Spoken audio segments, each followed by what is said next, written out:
It is 2 o'clock and then a little. Welcome to VFI Educates. Today is episode number 265, live from Tel Aviv with Daniel. We are celebrating our 5th anniversary since the COVID summer when we started VFI Educates. 5 years ago, we started this, and we're way up there in numbers of episodes. We have exceeded most of the best TV shows that ever existed, with 265 episodes in the bag. This will be recorded. It will be on YouTube. And if you'd like to listen to it, tune in to youtube.com/volunteers for Israel. And there will be hundreds of the episodes out there. Also, if you're interested in learning about some fundamentals of what Volunteers to Israel does, go to tinyurl.com/VFI video. And we have a 5-minute summary of the activities of Volunteers for Israel. You might find it interesting. This program is closed captioned. You can go to the bottom of your screen. If you can find a little captioning button, that should work. Just a couple of quick announcements to get us cooking for today. The first one is the recording for last week's episode. That is the one that described the archaeology program. It is up on YouTube. It's received something over 200 views already. Second, that we're in 2 wars in the Middle East, and most operations are suspended for the moment, understandably. We actually have some volunteers who have been stranded in Israel, and curiously, they decided to go back and volunteer for another week or 2 while they were in Israel. And that's the hospital program. They're leaving it today. They're leaving today. Finally, okay, well, good for them. The coming attractions. We're announcing a coming attraction. It's a new program. It'll be our 7th different VFI program. It's called VFI Holy Land Volunteer Program. It's a 9-day, all-inclusive, 4 days of immersive volunteering, the same as always, and then 5 days of touring the sacred sites and the biblical history with a Christian emphasis. So this will be a new announced program. It's not out yet. That's the end of our quick announcements. Meet Alana, my supervisor, and she will carry us forward. Alana? Hi, everyone. I'm Ilana. I'm sort of running the Zoom. Okay, if anyone has any questions for Dan, please put your questions in the comments. Make sure you're doing it in the main chat, and we will get to it. Everyone should be muted the entire time unless you are running this or are the speaker. So I just want to introduce Dan. Daniel Pomerantz is an expert on U.S. and international law, Israel and the Middle East, a lecturer at Israel's Reichman, IDC, and Bar Ilan universities, and is the CEO of Reality Check, an organization dedicated to clear understanding of complex issues through robust research. Dan has been with us countless times and has been kind enough to come back.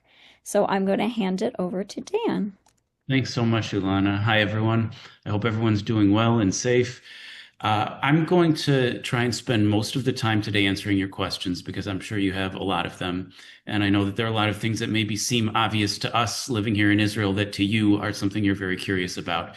So I'm going to kind of let you guys guide it. There are a few things that I'll say first, but as this goes, feel free, as I'm speaking, to put those questions in the main chat, and we will get to them pretty soon, and we'll spend most of our time doing Q&A.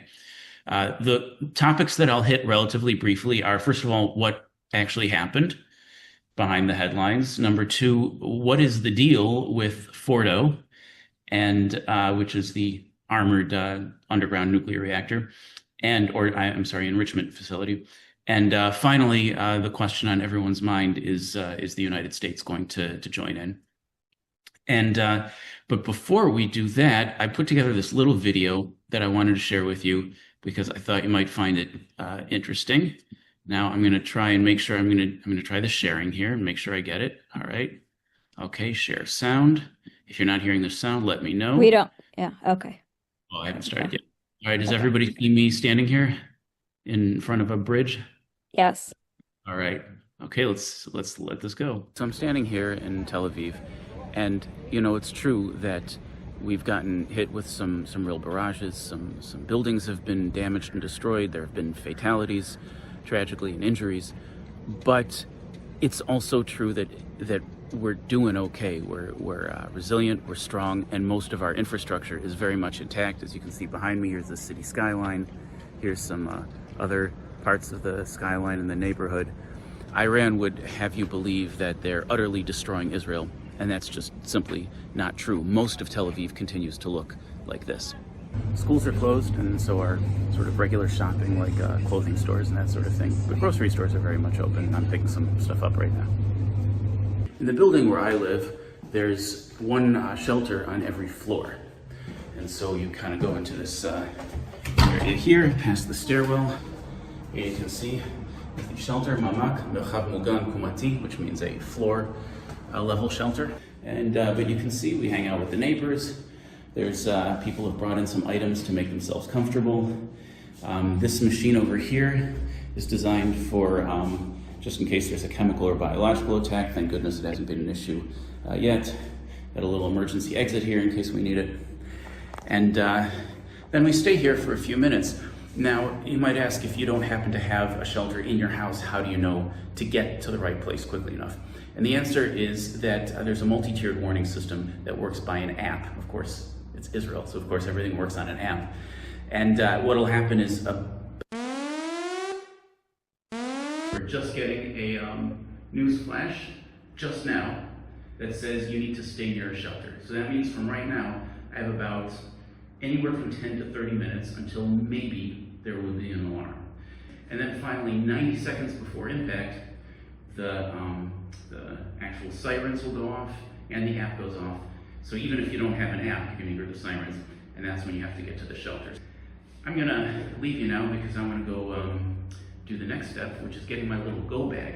I like to bring a few items into the shelter, include some food, some water. The longest time has been an hour, but it could be more. It could be more hours. It could be days. We don't know for sure. And you want to be prepared for everything. Hey, well, I'm here still standing on my balcony. It's been 37 minutes since I got that alert, and there hasn't been any further alarm or siren yet. So looks like tonight, at least for now tonight, the night is young, but at least for now, it looks like we're not going to the bomb shelter just yet.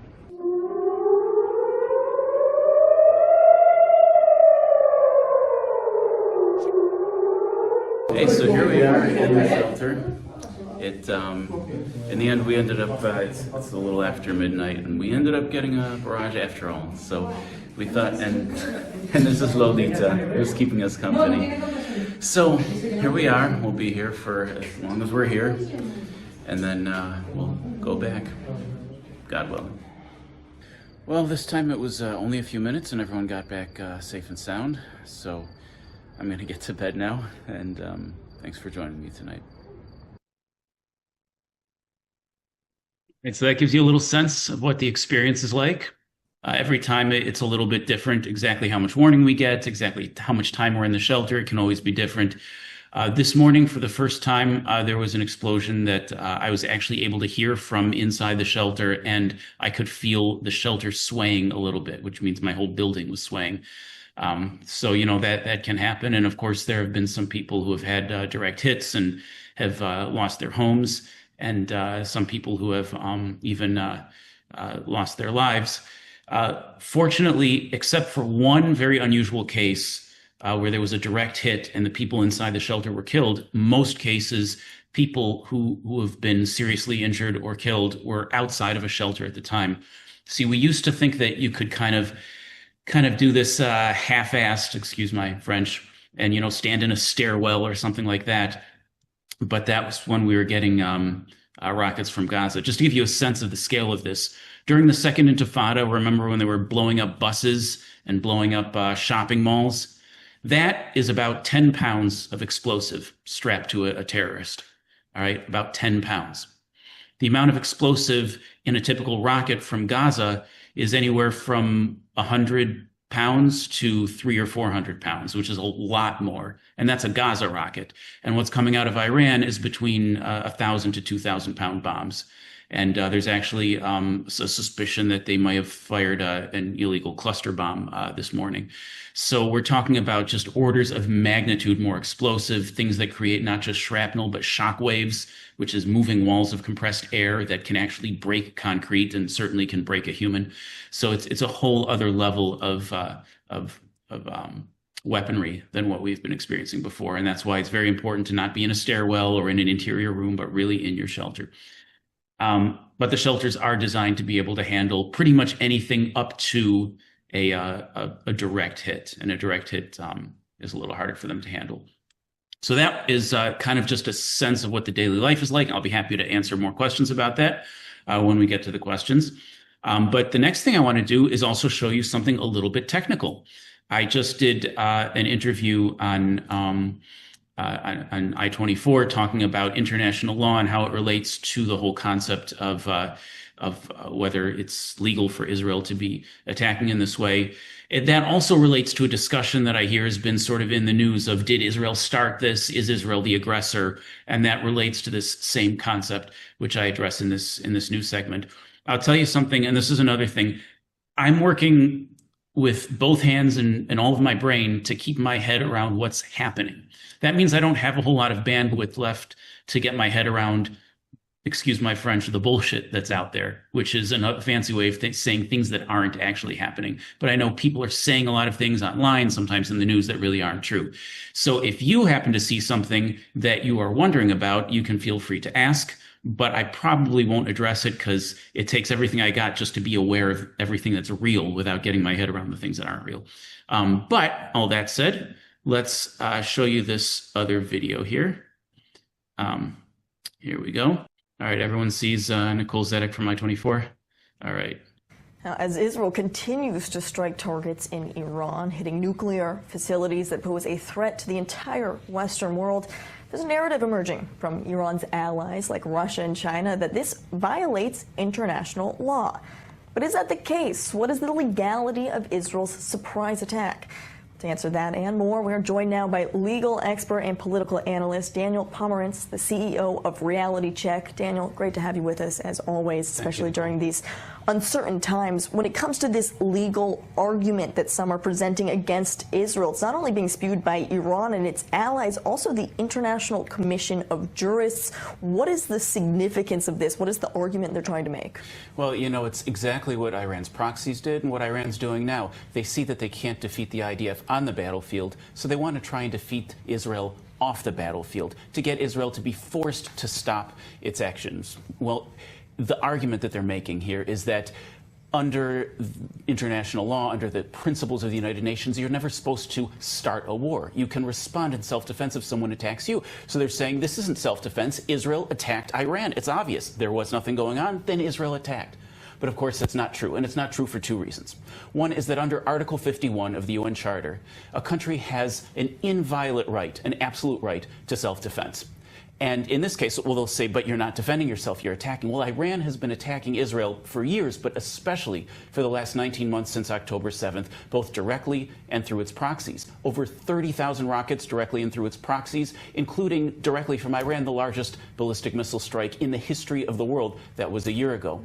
In addition to that, there's also something called the Caroline Doctrine, which says that if an attack is imminent, if it is urgent and there is no other choice, then you can respond even before the physical attack starts. That's a kind of proactive self-defense. And in this case, all of those factors are met. Just hours before Israel launched its operation, the IAEA, that's the International Atomic Energy Agency, announced that Iran was in violation of the NPT, that's the Nuclear Non-Proliferation Treaty. In other words, that's a statement by a UN body in charge of inspecting nuclear facilities that Iran is going nuclear. In addition to that, Israel had intelligence that Iran was getting ready to go nuclear. And in addition to that, Iran for years has never been shy about saying that one of its goals as a nation is to annihilate Israel and, of course, the United States as well. All right, so that gives you kind of the idea. Basically, what it comes down to is Iran's been attacking Israel for years. This whole notion that it doesn't really count if it's from a proxy is nonsense. And Israel finally decided to stop accepting that.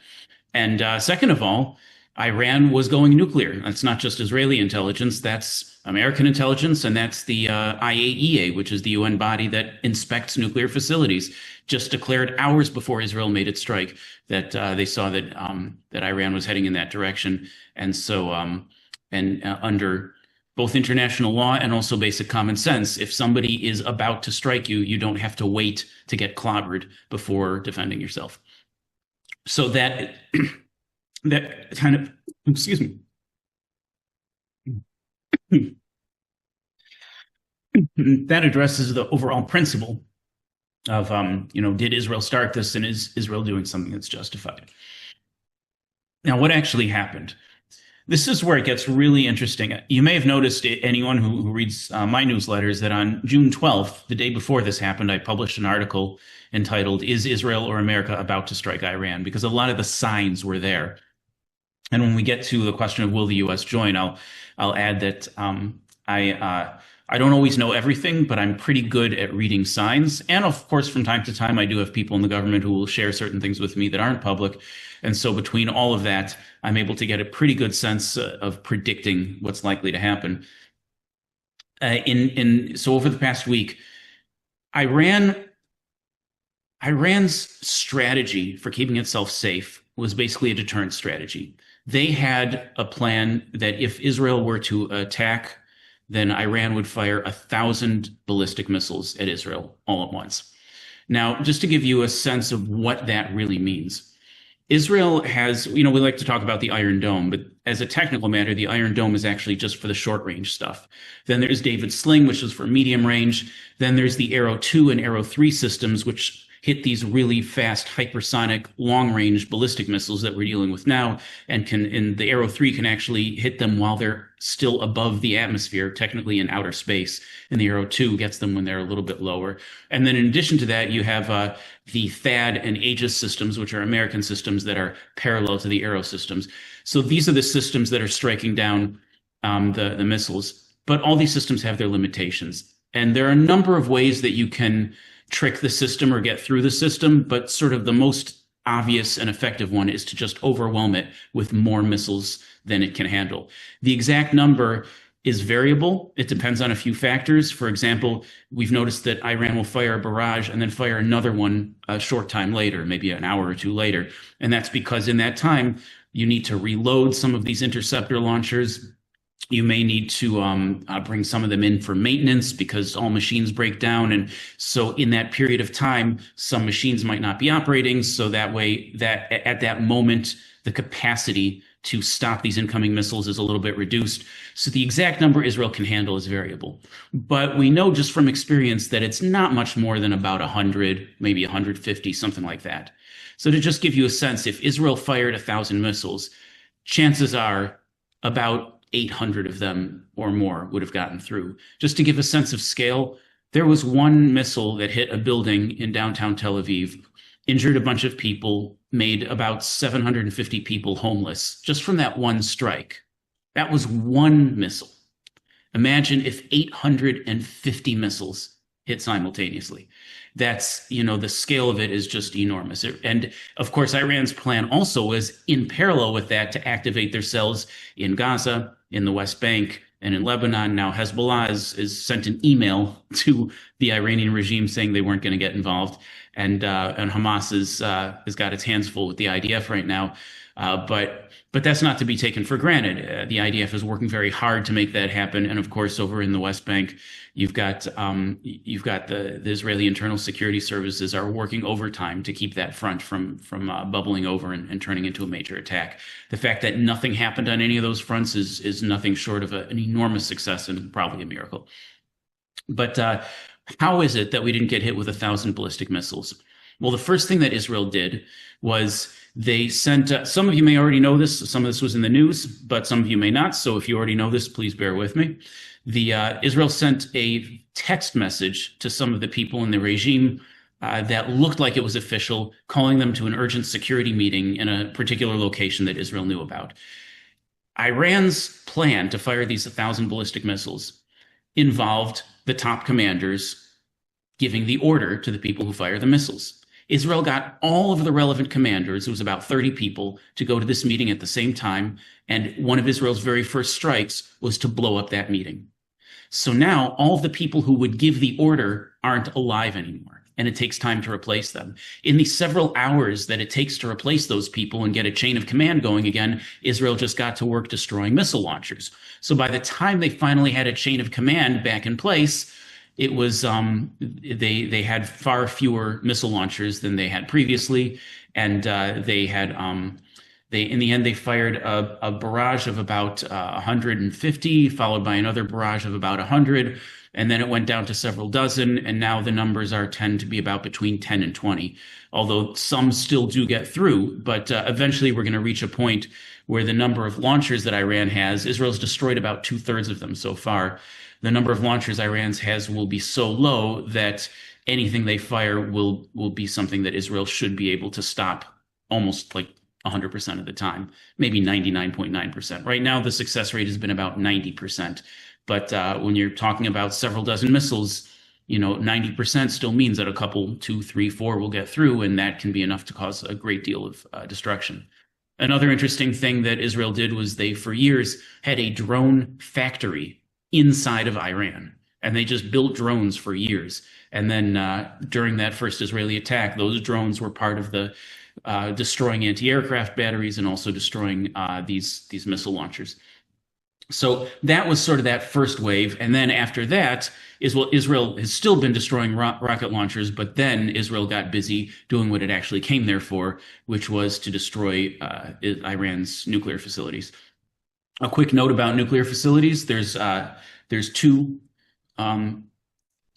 aspects to a nuclear facility. One is the reactor, which is the device itself. It could be a weapon or it could be an electrical power plant for civilian use. And the other is the enrichment, which is basically fuel production. In order to run any kind of nuclear technology, you need enriched uranium. There's another way you can do it with plutonium, but right now we'll focus on uranium. In order to run a power plant, you need to enrich uranium up to about 3.5%.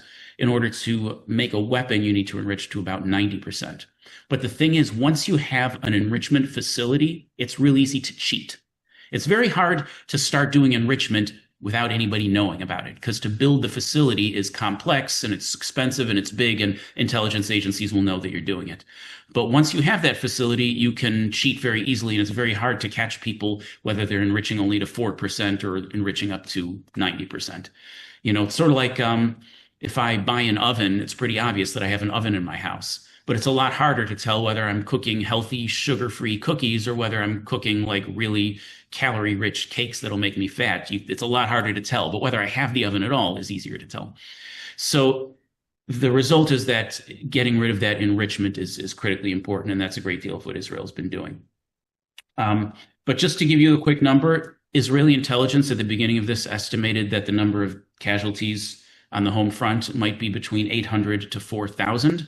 And so far, the number of casualties has been 24, not 2,400, but 24. And the number of injuries has been about 200. And everyone is a tragedy, and we feel it deeply. And it's scary to us because we know that any one of us could be next whenever there's a siren. But at the same time, it's far better than it could have been. So to the next question, what is the deal with Fordow? Fordow is Iran's main, one of its main enrichment facilities that is really deep underground. So it's very difficult to destroy from the air. And people are saying this is why Israel needs the United States to get involved. Now, it would not be like Israel to start an operation that it can't finish, hoping that at some point America will come in and do it for them. That would not be the Israeli way. But so there are ways that Israel could destroy even a very hardened underground facility, but it would be faster and more effective to have the United States doing it. Israel doing it might be a matter of working for several more weeks, whereas the United States might be able to do it in a matter of days. But in Fordow, there's two techniques Israel could potentially use. One is the technique Israel used to get Nasrallah, who was the head of Hezbollah in Lebanon, which is you fly an airplane over and you drop the biggest bomb you have, which for Israel is 2,000 pounds, Americans use 30,000-pound bombs, so much more than a 2,000-pound bomb. Israel doesn't even have a plane that's capable of carrying a 30,000-pound bomb. So you do that, you need an actual bomber, like the B-2 bomber, and Israel doesn't have those. But Israel has fighter jets which can carry the 2,000-pound bombs. You drop that 2,000-pound bomb, it makes a crater. Then you drop another one right into the center of that crater, and it makes it deeper. And then another and another, and you do as many as you need until you get to your target. So that's one technique Israel has. Another one we saw last September in Syria. Iran, this was still while Bashar Assad was in power, Iran had built a missile factory under a mountain range in Syria, so you couldn't really bomb it from the air. Israel flew into Syria, put special forces on the ground, used the IDF to keep the Syrian army busy elsewhere, breached into the facility, rigged it with explosives, and destroyed it from the inside by hand after first taking out a bunch of useful intelligence information, brought everybody home, not a single death or injury, or as far as we know. And this was at a site called the Masyaf site in Syria. Now, I believe that not only was Israel destroying this Iranian factory, but they were also sending a message and showing off a little bit, saying to Iran, we can do this, we have this technique. So another technique is that Israel might be able to land ground forces in Iran and physically go inside of this facility. But to do that, you can't just distract the Iranian army as easily as the Syrian one. For one thing, it's a lot larger. And for another thing, the element of surprise isn't there anymore, as it was at that time in Syria. But what Israel would have to do is just keep weakening the Syrian regime to the point that their military is much less functional. And then at that point, they would be able to bring in those special forces on the ground. And that's just two options that I know about, that I can think of. Another option, which I don't think Israel would do, but it's another possible option, is you could drop a small nuclear device. Not one that blows up an entire city, but a small one that maybe takes a 30,000 pounds worth of explosives and shrinks it down to a package the size of a 2,000-pound bomb. I'm not saying Israel would do that, but given enough urgency, it is also a possibility. So that is the deal with Fordow, and that's why U.S. help might be relevant, because the longer this goes on, the more chance there is that something could go wrong. There could be a mass casualty event in Israel that causes Israelis to become less supportive. There could be a mass casualty event in Iran that causes the international community to start putting on pressure that Israel, for the most part, isn't experiencing yet. Iran could even maybe attack its own civilians and blame it on Israel. Another thing is that Iran may have surprises. This morning, we believe they used cluster munitions. They might have larger explosives than we know about. We haven't ruled out the possibility of chemical and biological. We don't think the chances are highly likely, but it's not, the chances are not zero. And also, there have been reports that Iran is rushing to try and build a detonation device to actually make a final last dash toward a bomb and maybe snatch victory from the jaws of defeat by actually finishing up a nuclear device right now. Again, I don't know if that would happen, but the longer this drags on, the more chance there is of some surprise, whether political, diplomatic, or military. But Iran seems very determined, does not seem to be backing down, and seems willing to try just about anything. And the more desperate they get, the more dangerous they get. So that is the deal with Fordow and why it's important to deal with this quickly. In terms of whether the United States will join in, like I said, I can be pretty good at predicting. But I don't always know everything, so I don't claim to be a prophet. But I will tell you this. If you look at the movement of military resources on the part of the United States, the movement of diplomats into and out of places, the meetings that are taking place on Capitol Hill, all the signs, to my eye, indicate that the United States is getting ready to strike. And given the way this has worked in the past, I would guess that Trump will try and give the sense that probably he's not going to strike, or maybe he's not sure if he's going to strike, and then will surprise everyone by striking first and then announcing it afterwards. I don't think it's the sort of thing where he'll announce from the White House, I'm going to strike. He's probably going to give the impression that he won't and then do it. And also, from what we see from the movement of resources, he's not just looking at striking the Fordow enrichment facility. He's looking at doing strikes in other areas as well, potentially impacting other parts of the regime. Let's not forget that they did try to assassinate him twice. And the last time Iran tried to, or someone tried to assassinate a former American president. That was Iraq, and that president's son came to power. And you can see that former presidents don't have a lot of patience for people trying to kill them. So that's my prediction, is that that's the direction I think it's going to go, and I think it'll be something of a surprise when it happens. I want to give you also a quick caution about how to read the news. I wrote an article recently entitled, "Is Trump Throwing Israel Under the Bus?" And it had some quotes, some very dramatic quotes that were in news sources. And I went through the quotes and I saw that these quotes, oftentimes, a lot of times you'll see something in a whole bunch of news sources, but they're all quoting one source. Like they're all going back to the New York Times reported X, and then everyone else has a story, but it's all just quoting the New York Times. So that's really only one source. And then you have to read the actual original source. Who are they quoting? Where did the New York Times get this information? And in a lot of the recent articles related to Israel and the White House, the sources were an anonymous source. And a good anonymous source might be an anonymous source that is a senior person in the administration. They might write that. But in many cases, it's just been an anonymous source who is familiar with the situation, which could mean anything. It could mean the journalist's mom. It could mean a taxi driver. It could be anything. And also, even if it is a good anonymous source, with anonymous sources, you want to see some corroboration. Is there any other source or any other activity or events in the world that would seem to support what this anonymous source is saying? And what I was finding was what the anonymous sources were saying actually seemed to be the opposite of the information that I had from looking around the world, and also from sources I have that are non-public. And so I came to the conclusion that this does not seem to be correct. And in every case that I had that impression, it did in fact turn out to be incorrect. So over the next week or two, you're going to see a lot of misinformation. Some of it may be people who have agendas to try and make it look like there's a fight or daylight between Israel and Washington. Some of it may be intentional by Israel or Washington to try and build and preserve that element of surprise. But, be smart. Don't be fooled by anonymous sources. Know what you're reading. And that's everything that I want to say before we get to your questions, because I want to make sure we give your questions plenty of time. I think there are already a bunch in the chat. And what we'll do is, as I begin answering, if you have more, feel free to think of them and share them in the chat, and we'll go through them. Okay, Alana asked me to read them. Okay. She had to step away for a minute. Okay, let's see. Rochelle. Oh, no, Rochelle, that's something different. That's about the program. Gail, do you see boots on the ground regarding Fordow?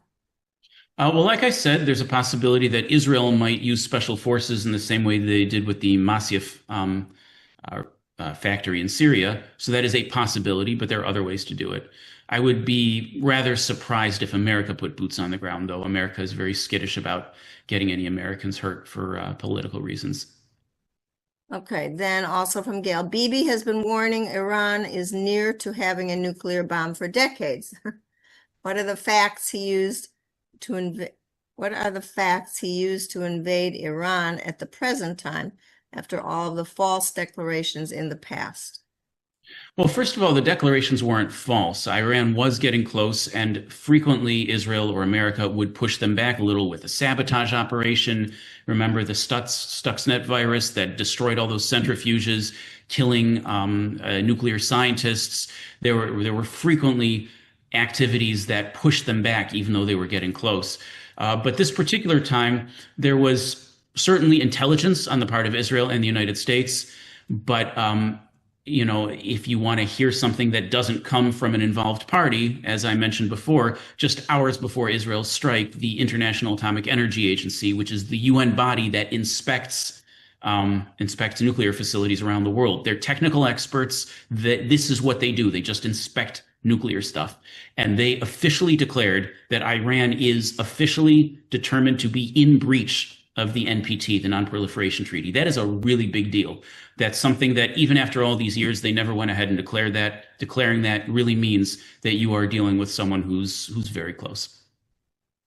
Susan asks, bathroom needs in the shelter. You can tell about your shelter. I'll tell about mine.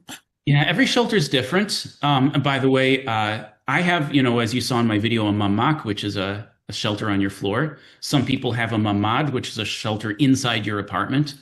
And some people don't have anything. And so the parking lot underneath the Habima Theater, which is very low down and designed for this, is being used as a shelter. And the also a number of the stations in Israel's Tel Aviv's new light rail is several stories underground, and that's been converted into a public shelter as well. People are just sort of living in the subway stations.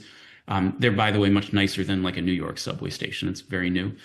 So any of those larger facilities will have bathrooms. Our shelter does not have a bathroom. We have like sort of a little camping toilet that you could like do stuff in if you really needed to.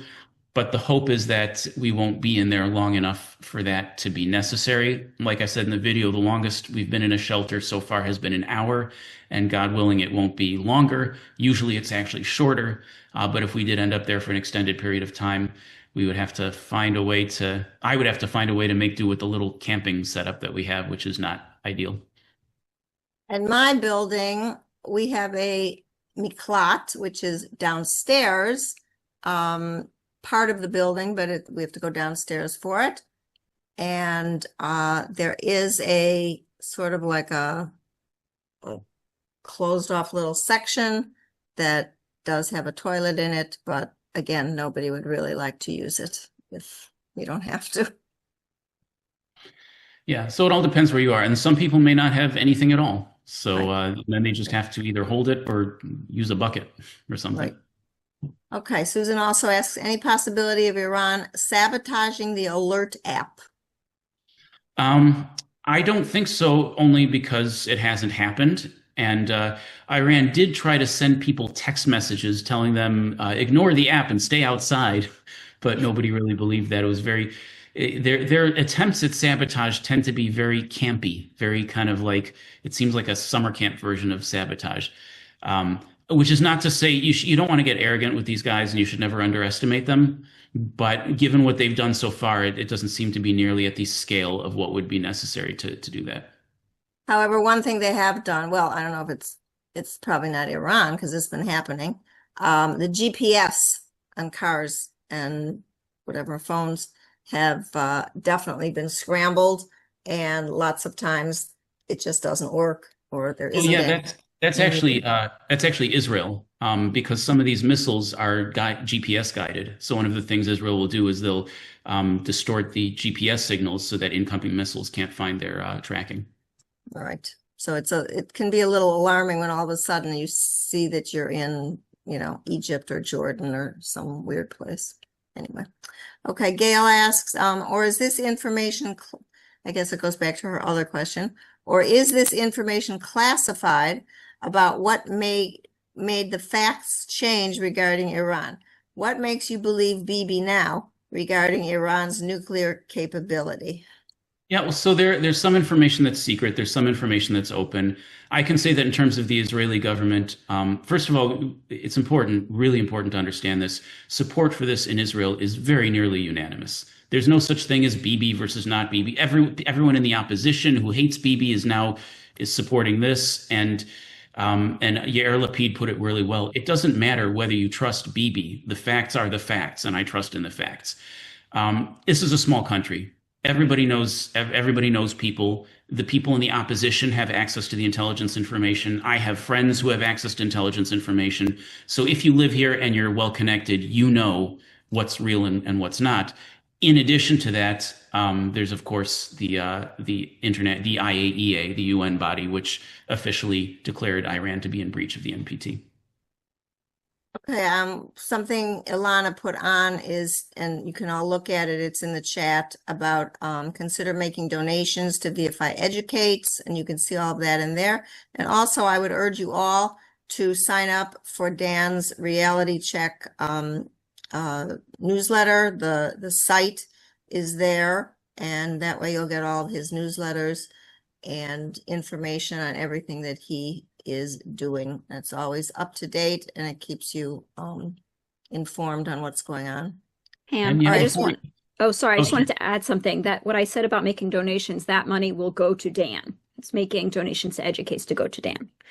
Oh, thank you. You can actually, if you like, give them a link to my site. Our reality check is I put that as well. It's Okay, on so on there. our site, if you'd like to make a donation to us, our work is supported entirely by people like you. We're not supported by any government or anything. We're a 501c3 charity, so it is tax deductible. And right now we have a particularly urgent need. And before we do the next question, let me just give you a very quick review of some of the things we've done recently. France and the UK were pushing to recognize a Palestinian state at a conference that was supposed to take place in June. It's been delayed because of the war, but it'll still happen eventually.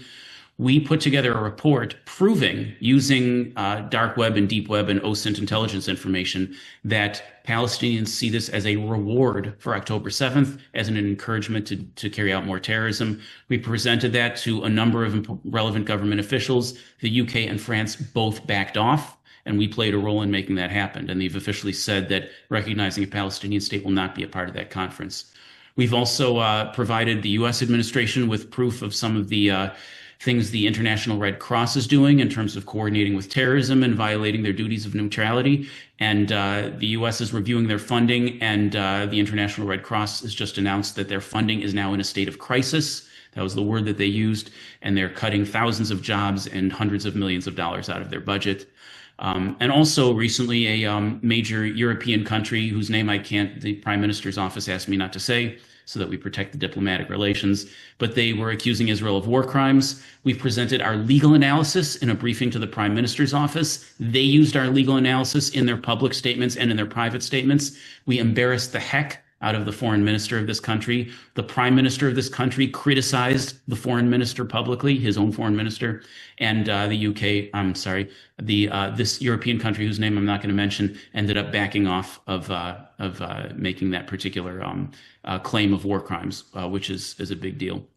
And right now, the latest thing we're working on is the European Union is trying to cut off all trade with Israel, which would decimate Israel's economy. Europe is 32% of the Israeli economy, and we're providing information to them to let them know that this would not only be harmful, but it would violate their own values.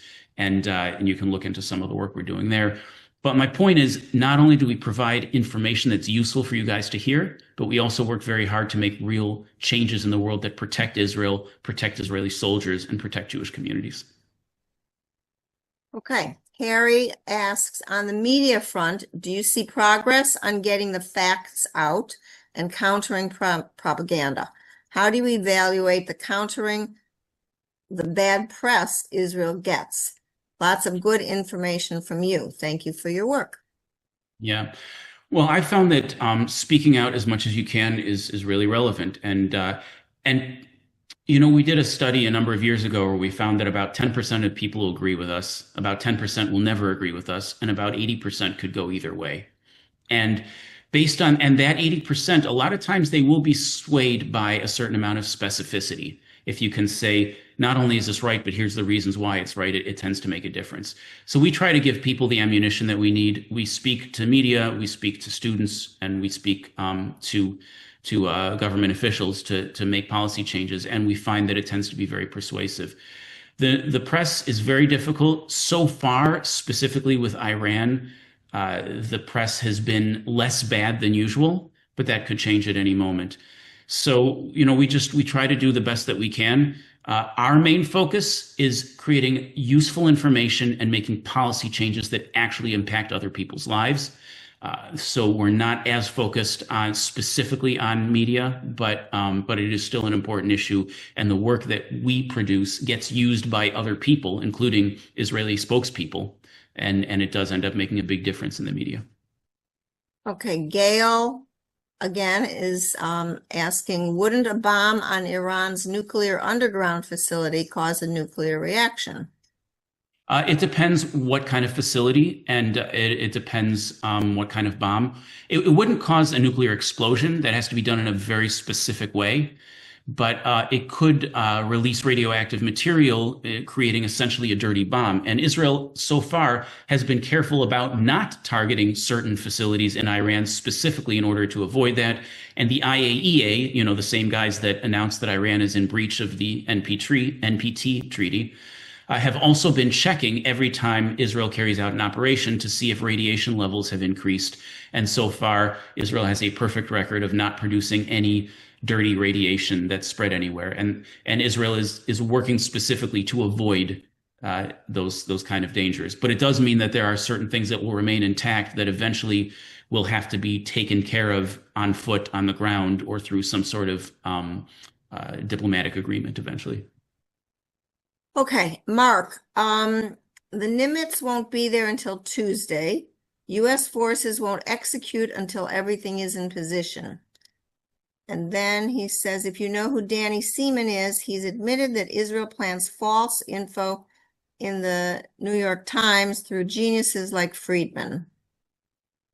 I would be surprised if Thomas Friedman were coordinating with Israel.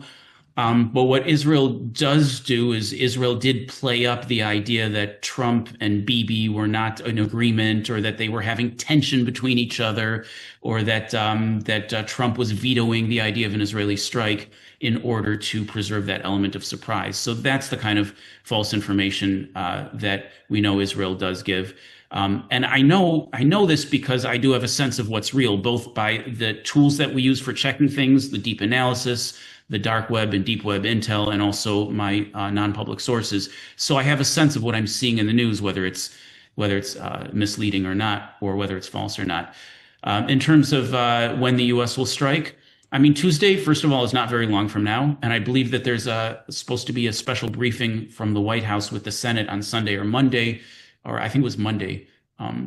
So that timing would sound about right. But on the other hand, the information about when the Nimitz will actually arrive could also be false planted information. Maybe it's arriving earlier, or maybe it's not as necessary for the first round, or, we don't know. Those specifics could have some surprises in them.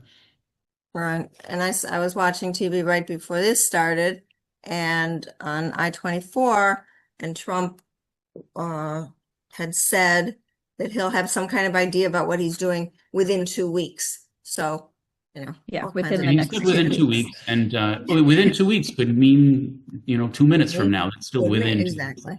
Right. But yeah, I would imagine that it'll probably take a few days as they get all their assets together. All right. Harry asks, if Iran's nuclear sites are hit, how would the radioactivity be contained to avoid environmental and Chernobyl after effects? Right. So that's the same question from before, Same and thing, it's the same answer. right. Israel knows what it can strike safely and what it can't. Okay. Harry, would a regime change by targeting head leaders set irreversible precedent? Well, there's a lot of precedent in history for leaders of countries being targeted. And let's not forget that Iran tried to assassinate our current president twice, and Iraq tried to assassinate George W. Bush. So, I don't think it would be such a new precedent. These things do happen. And also, Lebanon was effectively led by Hezbollah, and Israel struck the head of Hezbollah, and then killed his replacement, and then killed the replacement for the replacement. And as of today, I don't know if you guys followed this morning, Iran managed to get a direct hit on Soroka Hospital, which is the largest hospital in southern Israel. And it now leaves southern Israel without a tier 1 hospital at all anymore while we're at war. And there were a number of casualties. Thank goodness there are a number of injuries. Thank goodness there were no deaths. And that was only because the specific building that got struck had just been emptied out the day before because they're doing renovations there. But people in adjacent buildings still got injured because it was a powerful explosion. As a result of that, Israel's foreign minister, Israel Katz, officially announced that one of the war goals is now not only destroying Iran's nuclear program, but also killing Ayatollah Khomeini. So that is now an official Israeli war goal. And when Israel sets a war goal like that, it will very likely happen.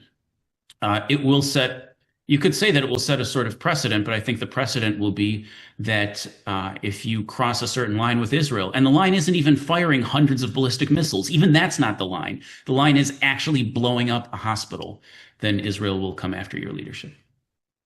And speaking about hospitals, I have to tell you, I've spent a lot of time in the last 2 weeks at Tel Aviv at Ichilov Hospital, and the facilities that have been put in place a long time ago The underground facilities for cases like what we're going through right now are incredible. Ichilov has about three or four different buildings, and each one has total underground facilities. The one where I was visiting has 4 floors, three floors that have all the patients. They're totally underground. You hear the sirens because you hear it on your phones, and you hear it because it's plugged into the whole system in the hospital.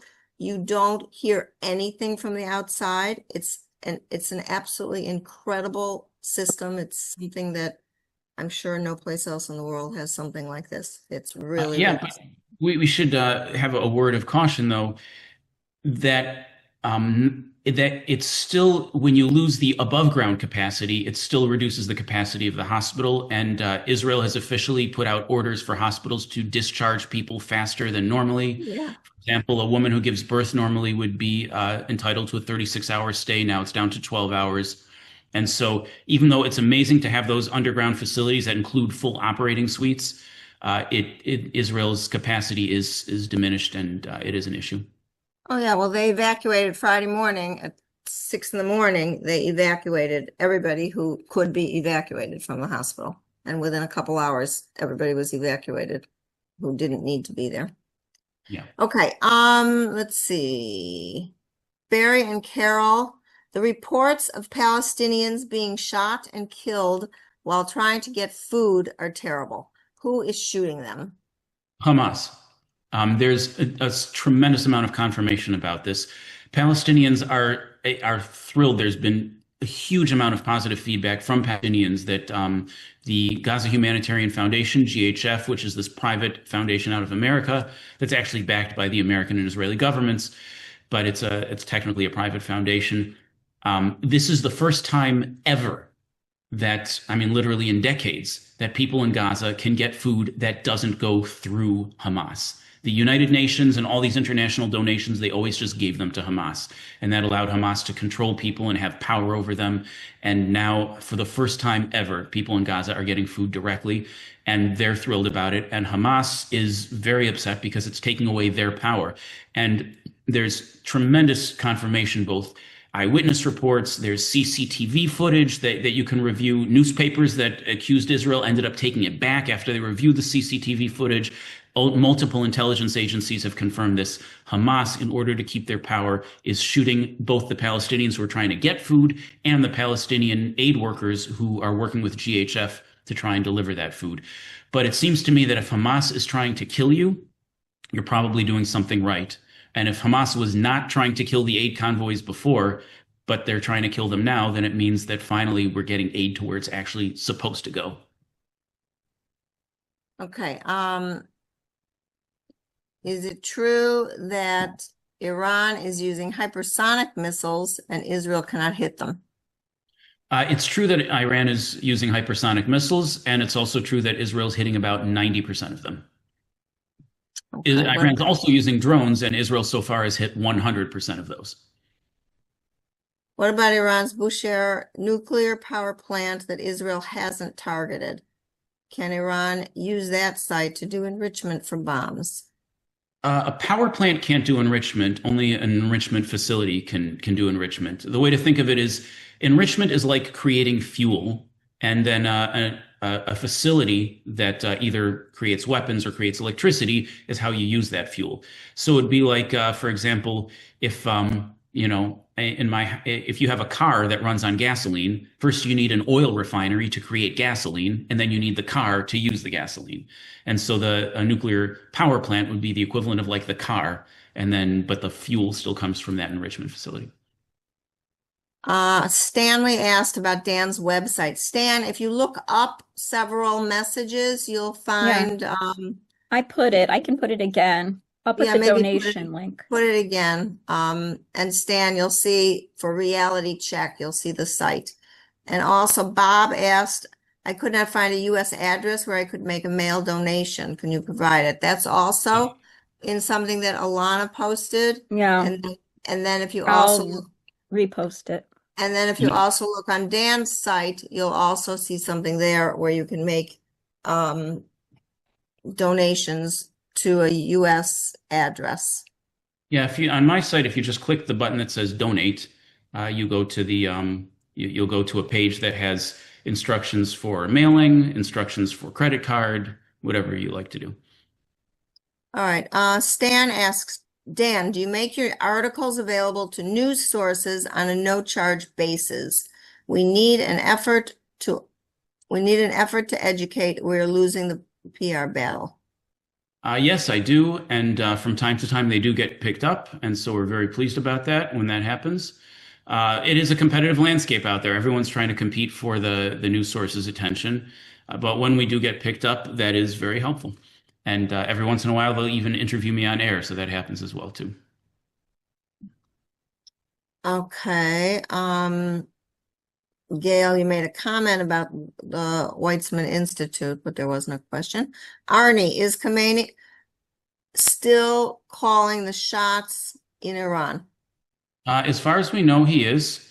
He's somebody who doesn't relinquish power very easily. He's apparently in a bunker. Supposedly, Israel and America know where he is, and I think Trump actually made some statement. We know where he is. We're gonna find him. We're gonna get him anytime.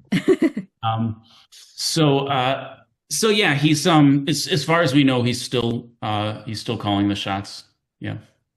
Okay. He's a leader. It's a very, very dictatorial regime. It's not quite like Hamas, where everything is distributed into different cells that can operate independently.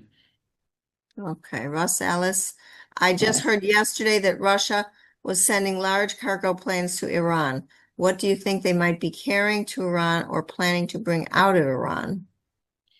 I don't know for sure. I actually didn't see the story about cargo planes, so it may be that it popped up somewhere but didn't get confirmed or didn't get widely spread. But so far, what I've seen is that Russia and also China have sort of expressed some supportiveness, but seem to have been very minimal about how much they're actually willing to help.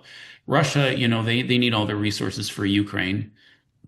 China is a little bit more capable of helping, but Iran is very quickly looking like it's on the losing end of this. And sometimes, the more resources you invest in a loser, that's just sort of lost investment. So Iran does not seem to have a whole lot of friends right now. Again, there's one of these things, we don't want to get arrogant. You never know, there could be a surprise, but it just does not seem like they're getting significant support. Susan asks, where will the soldiers and civilians in the South go for immediate hospital care? Well, there are other hospitals, but there are no other tier 1 hospitals. So if you needed tier 1 care like you would get in Soroka, you would have to be transported up to a hospital elsewhere in the country. But if you don't need tier 1 care, there are other smaller hospitals that can handle that. But yeah. Soroka is still working. I mean, there are, because I know medical staff that was there today. So they're still working. They might not be at 100%, but they are still working. Yeah, I'd heard a headline that said something to the effect of the South no longer has a tier 1 hospital, but it may be that they were exaggerating, or maybe they just meant that Soroka can't fully operate at a tier 1 status anymore or something. Right. All right. So there you see, after that comment, you see Dan's site. Alan asks, will Israel attack Iran oil production plant and seaports? Israel has been doing that for several days already. Israel originally started only attacking nuclear facilities. And then the moment Iran started attacking Israeli civilians, Israel responded by attacking Iranian civil infrastructure, which is to say, Israel doesn't respond to an attack on civilians by attacking civilians. That's not what Israel does. But Israel did start attacking the oil facilities and the ports and the oil refinement. And then when Iran attacked Soroka, then Israel declared Khomeini as being specifically killing him being a war goal. So Israel's escalation relates to how Iran reacts. Dave, if you're getting tired, I can start. No, it's okay. Okay. Dave says, not that enemies cannot get the information other ways. Wouldn't it be good for us to edit out some things from our discussion today, like the existence of shelters under the hospitals? Otherwise, we become more open source info for them. You know, I That's- appreciate the spirit of that. I haven't said anything here today that can't be found by a very careful reading of the news. But there are times where, you know, sometimes I have a big view of the sky heading out toward the sea from my window. And sometimes I'll see things flying over me that give me a clue about what's going on. Or sometimes when something gets a missile drops in your neighborhood, you know specifically where that missile landed. And Israel's encouraging people to not share information like that. But we haven't shared anything of that level of specificity. Right. Unfortunately, you probably have seen on all kinds of social media, people are taking pictures of, parts of shrapnel, parts of missiles, and taking pictures of soldiers and all kinds of things. And they're not supposed to do it. We are asked over and over and over again, don't put pictures of soldiers on social media. Don't put, all kinds of things like this on social media. And unfortunately, people just don't pay attention. And by the way, Iran's been putting out some propaganda that the Soroka Medical Center had like military facilities underneath it, and that the apartments in Tel Aviv they actually showed a picture of a Tel Aviv apartments with like fighter jets inside the apartments. Like that's the hangars. I don't think they understand just how small Tel Aviv apartments are. Or that the Soroka Medical Center had like entire tank divisions in the floors underneath it. Things that are just not even realistic. But let me assure you, in case you had any doubt, Israel does not keep any of its military equipment in hospitals or in Tel Aviv apartments. And Iran is absolutely intentionally and directly targeting civilian areas. There are 24 people have died, all of them civilians, and Iran is using very sophisticated precision weaponry, not as precise as what Israel uses, but still quite precise. Susan asks, is your organization interested in determining whether BBC and PBS reporting on the war in Gaza has been biased and sources unconfirmed, such as quoting the Gaza Health Ministry? Well, I mean, they certainly have been biased. Like I said before, we focus less specifically on trying to target the media and what they're getting wrong, and more on trying to make policy changes that actually affect people's lives and make people safer, including Israelis, including Jewish communities, including soldiers who might be targeted with potential arrest warrants. And so that's where our focus is. But we do frequently write about things in the media. Like I mentioned, I had that article in which I talked about these anonymous sources and how you can parse it out. So we do, to the extent that I want to give you guys the resources to be able to read the media in a smart way, we do a measure of that as well. We've also done a significant amount of work in terms of parsing out casualties in Gaza and what's really right and what's really not, the claims of starvation, how much food was being sent in, and what's really true and what's not. So we do a lot of that sort of work to really give you the underlying ammunition. Roy asks, can you discuss the partners assisting shooting down the missiles like the US, UK, carrier positions, and Jordan? Most of the Gulf states don't, as far as we know, have the resources to be able to handle missiles of this speed and altitude. The United States has been helping. The UK officially said that they were going to not help, but then it looked like maybe they were going to come around. And I think we're now at a point where there may be more countries helping than we know about, but they don't want to admit it publicly. So I think there's a measure of that. But a lot of it is Israel and the United States. And then the Gulf states, I don't think, are capable of being terribly effective with this particular type of barrage.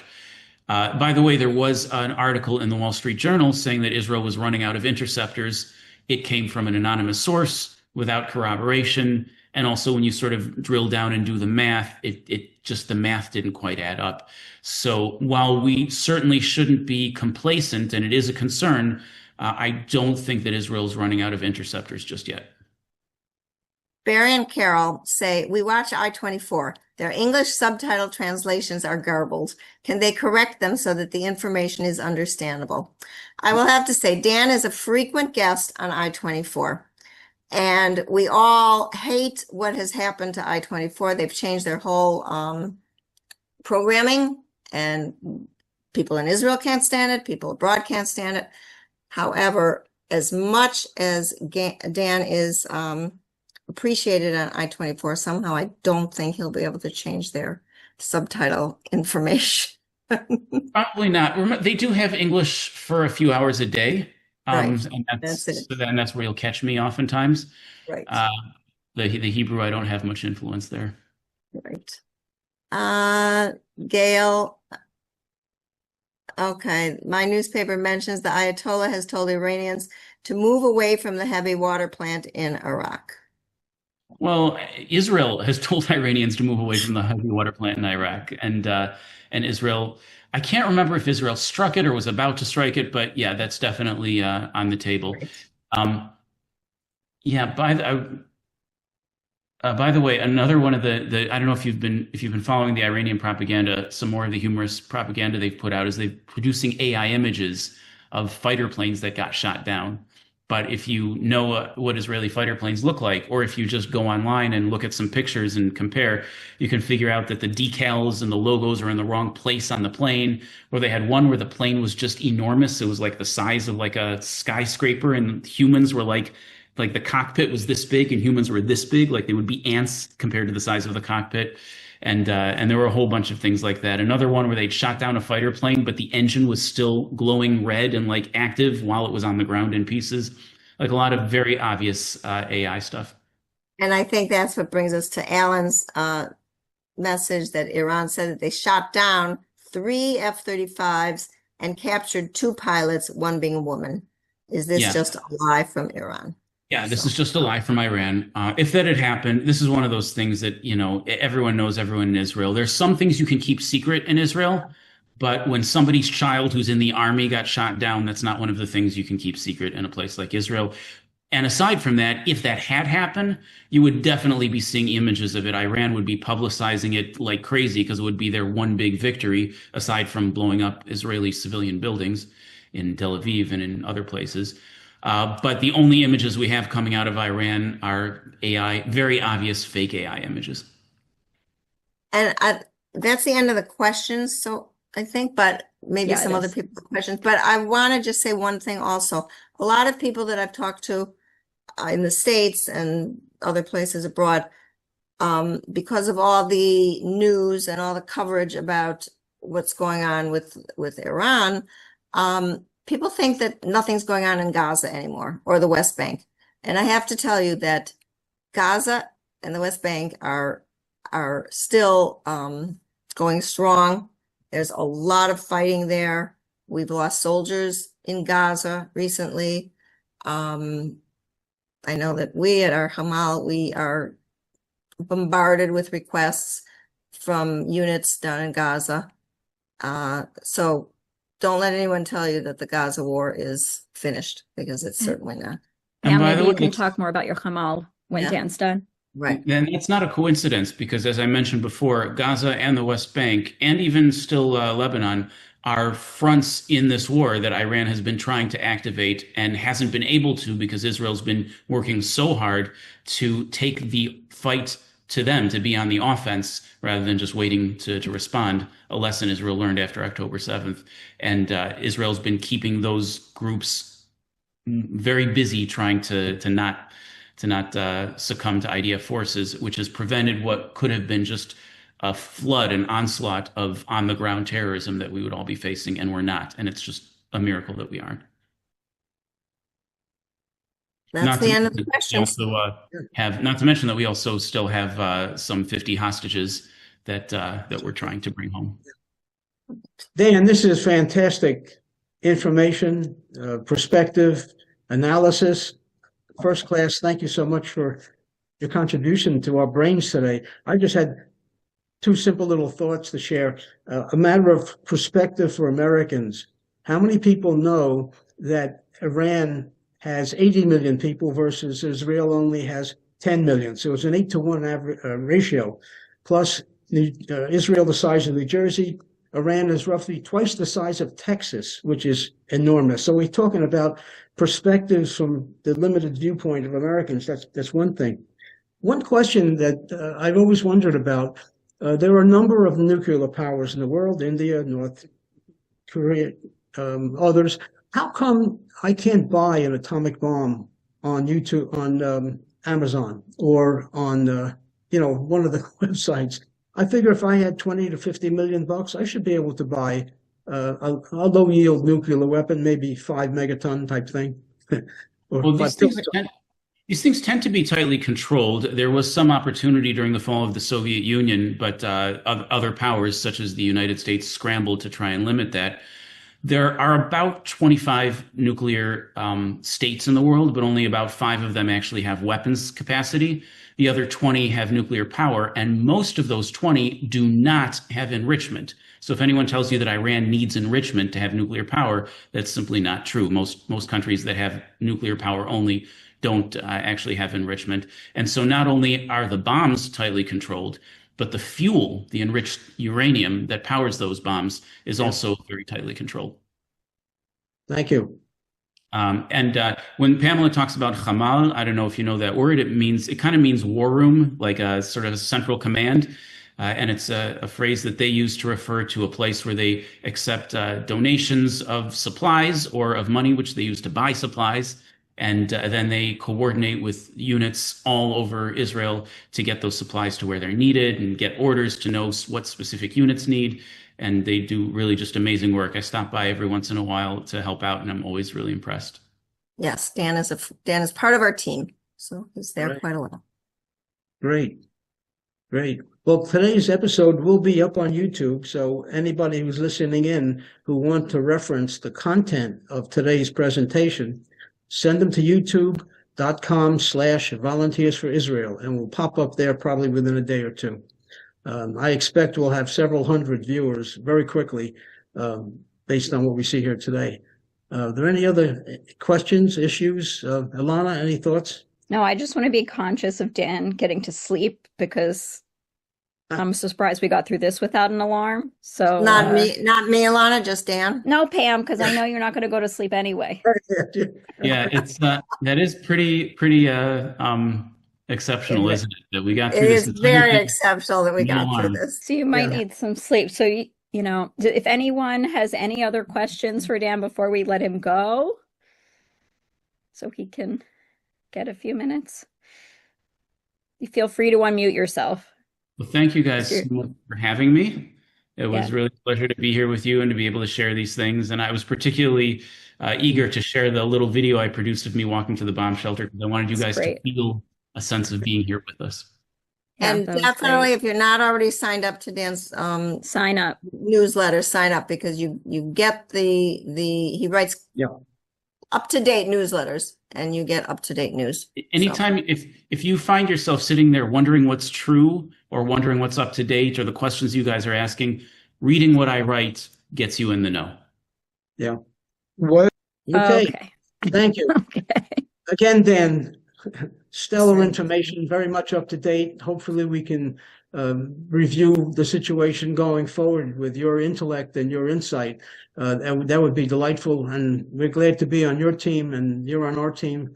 We all have prayers for this two-faced war, hopefully end at some point. And we're looking forward to better days. But at least we know what's going on for real. So at this point, unless there are any other questions, why don't we move over to our Pam. news Well, mode? Pam was going to be talking about the Hamal first.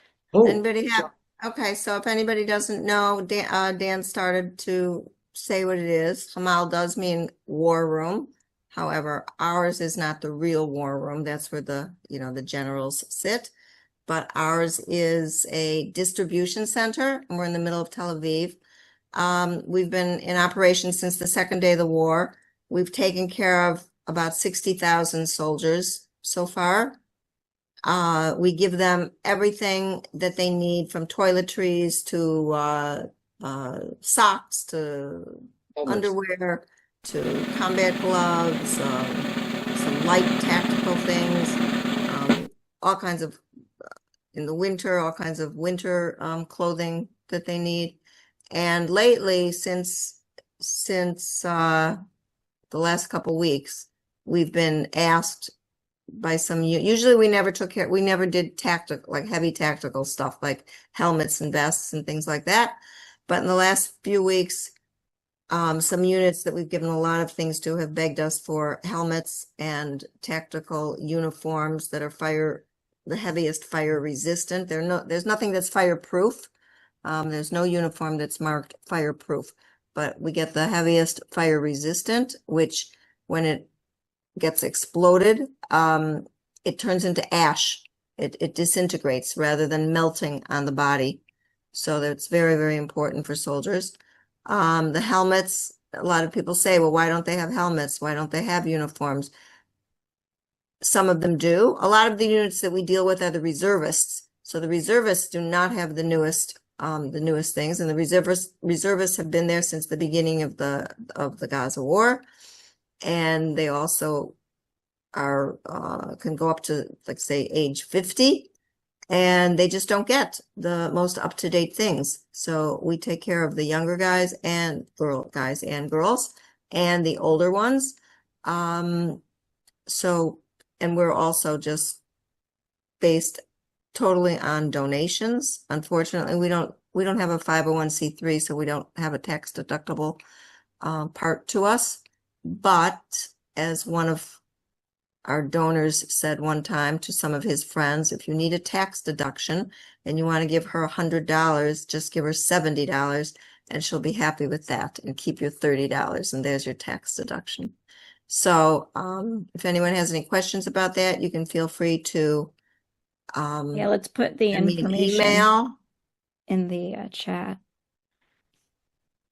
I can figure out how to do that again. Oh, message everyone. I'll put my email down and I'll put the name of it, and you can write to me.